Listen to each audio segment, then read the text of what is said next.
Sehingga berbulan lamanya, Winston Churchill masih lagi mengeluh apabila bercerita tentang Singapura dan kejatuhannya.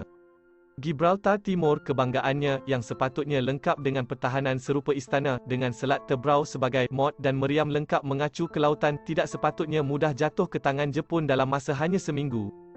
Itu pun selepas bermati-matian dipertahankan dua kompeni askar Melayu. Ketika mengetahui Jepun sudah berada di Indochina, Churchill dah mengalih perhatian dia ke timur jauh, iaitu Malaya. Seawal Mac 1941, beliau berjaya memintas utusan surat antara Hitler dan Matsukar, Menteri Luar Jepun, tentang penjarahan Jepun ke Selatan Asia. Churchill juga saling berhubung telegram dengan Jeneral Sir Archibald Wavell, Panglima Besar Adarkom, tentang persiapan menghadapi Jepun sebelum ketibaan tapak kaki mereka di Nusantara. Malangnya, hanya pada 16 Januari 1942, Wavell membalas telegram tersebut dengan jawapan paling meresahkan Churchill.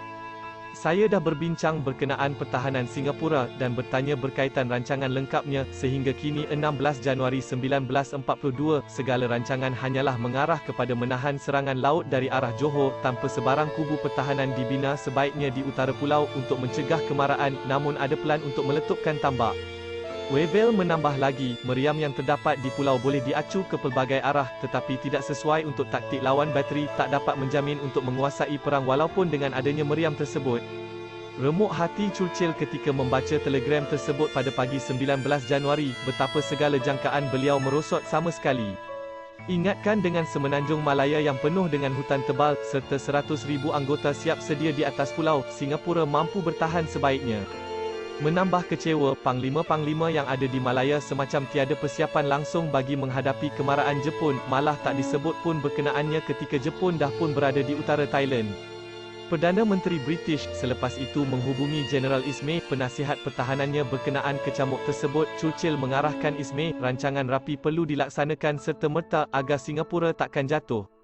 Antara arahan Churchill termasuklah, Singapura perlu dipertahankan sehingga ketitisan darah terakhir, segala pos dan kedudukan perlu dipertahankan sehingga tiada apa yang tinggal.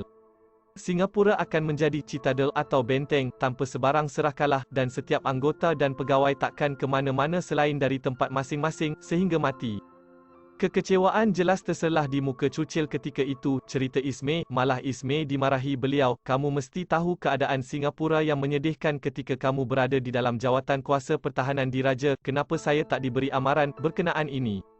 3 Februari Churchill menghadap Sembah King George ke-6 melalui upacara makan tengah hari mingguan sambil berbincang tentang Singapura. Kemarahan Churchill tentang kelemahan koloni Timur Jauh itu jelas terpampang sehingga raja sendiri menulis di dalam diarinya, Churchill begitu risau yang pada hematnya, Singapura sebenarnya mampu bertahan dengan pertahanan yang boleh dibina oleh pasukan di sana, paling ditakutinya ialah pengeboman dari udara.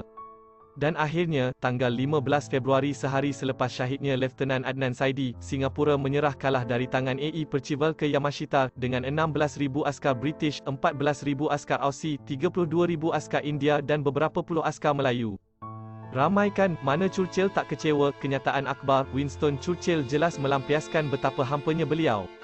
Saya bercakap kepada anda semua, rakyat British di bawah bayang kekalahan peperangan yang berat dan jauh, ini adalah kekalahan British dan naungan dirajanya, Singapura sudah jatuh.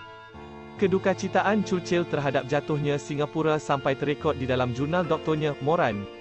Moran menulis, walaupun beliau bersedia dengan kemungkinan kekalahan di Timur Jauh, kejatuhan kota pertahanan tersebut masih melukakan hati beliau, beliau kekal dengan parut kekalahan tersebut di mindanya.